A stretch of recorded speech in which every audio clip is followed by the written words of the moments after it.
talk a little bit about how you can work from your modules and what you can start doing in your modules.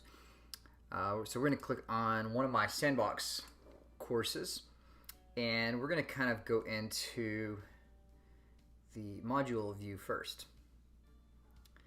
Now I've created a shell for a practice question. I'm going to kind of show you what I did with that.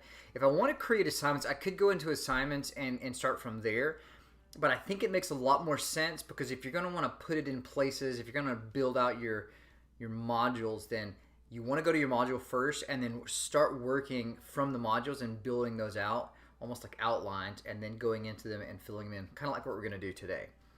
And so you can click this plus sign, and you can say, you know what, I want to create any one of these kinds of things here. We're going to talk about assignments specifically today, and I've already created mine. So what we're going to do is we're just going to kind of edit the assignment that I've got here.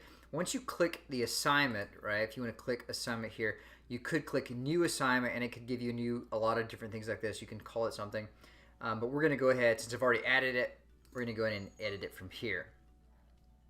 So I'm going to click on this. If you had opened it up, it would automatically come to this view, and I'm going to unpublish it for a minute, and then we're going to go ahead, I'm going to edit this.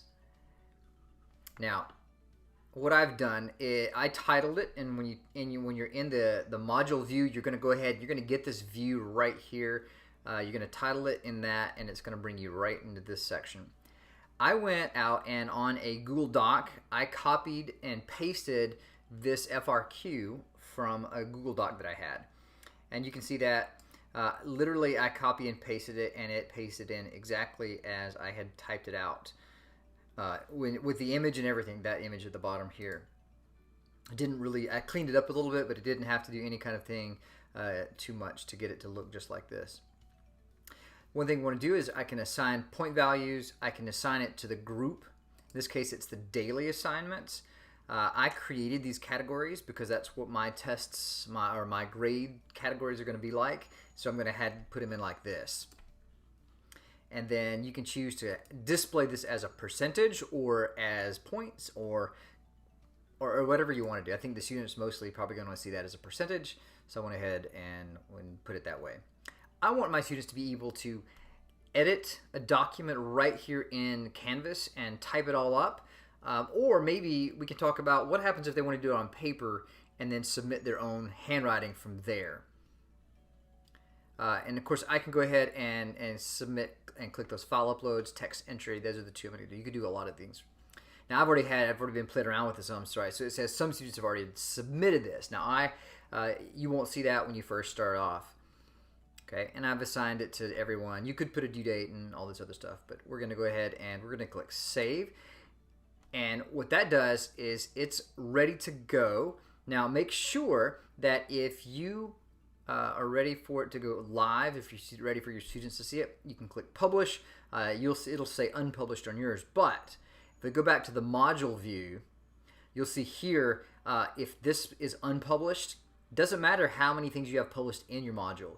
You'll have to actually publish the module itself to get this so that students can see it.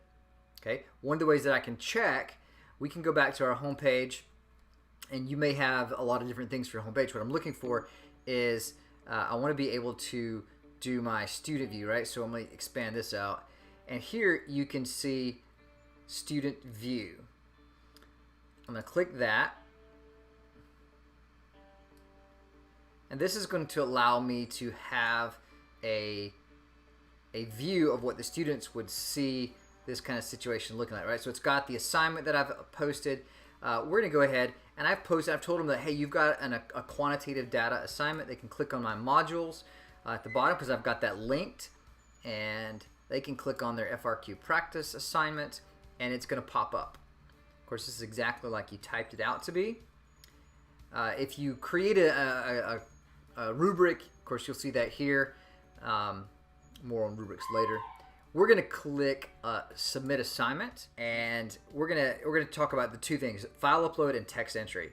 I can choose my file if I've saved it in a different file type, or I can click the text entry, and it's going to bring up the rich text editor just like we use. They're going to have the opportunity to enter it just like that. And of course, mine's, if I expand my window out, they'll be able to see a lot more of that in the window here, just like we do. And so they can type it right in. If it's just something they can type up, no big deal. If it is something they want to upload, like a file, maybe they want to do this on paper and they could submit it later, you can do it that way as well. I'm going to show you in just a second how you can go into the mobile app and submit using your camera and maybe a document scanner.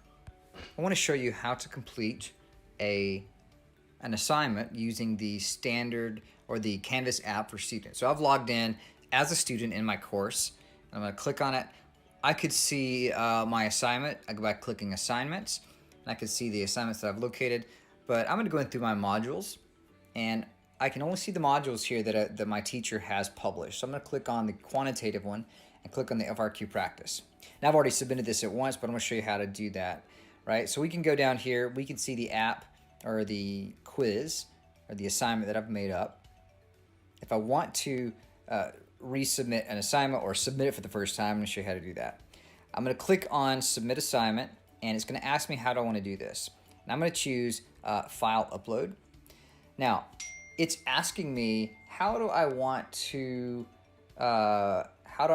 pick my file. Now, I've completed this on paper, so I could click my camera, and I could go up and I could take a photograph of my document. But you can see here that you've got shadows, and sometimes students really don't pay attention to the lighting, and so this could be a bad idea.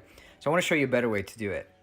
So what I'm going to do is cancel that, and I'm going to choose to go over into my notes. In the notes, you see the camera, little camera icon at the bottom. If you click the camera, it's going to ask you, would you like to scan your documents, right? So I'm clicking Scan Documents, and it's going to hold that up, and if you're in a good lighting, it will try to find that document, and sometimes it won't do it. So if it's not perfect, click your photograph, and it's going to say, hey, here's what you took a picture of. Put the corners down where you want them to be. A lot of the times, if you're in a good lighting scenario, it will automatically know exactly what you want to take a photo of, and it'll do a good job of picking that out. So I'm going to go ahead and make sure I've got all of the different text on there. I'm going to click Keep Scan. It'll give you a little bit of a preview of it, and it'll save it. Now, if I have multiple pages, I could keep doing that and keep scanning, but I'm going to click Save, and it gives me a view. I can look at it to make sure it looks good. It's a lot clearer. There's no shadows. It does a good job. I'm going to click the little box. I want to save this somewhere, so what I'm going to do, I'm going to go down to Save File, and I'm going to choose Save it on my phone, or I could save it to anywhere else. I'm just going to keep it on my phone for now, and we'll click Save. Going back to my submission, I'm going to click Files this time. I'm going to click on the document that I just submitted, or I just took a picture of, and I'm going to click Submit. It'll tell me the submission has been successful. It'll also give me a notification that my assignment has been submitted.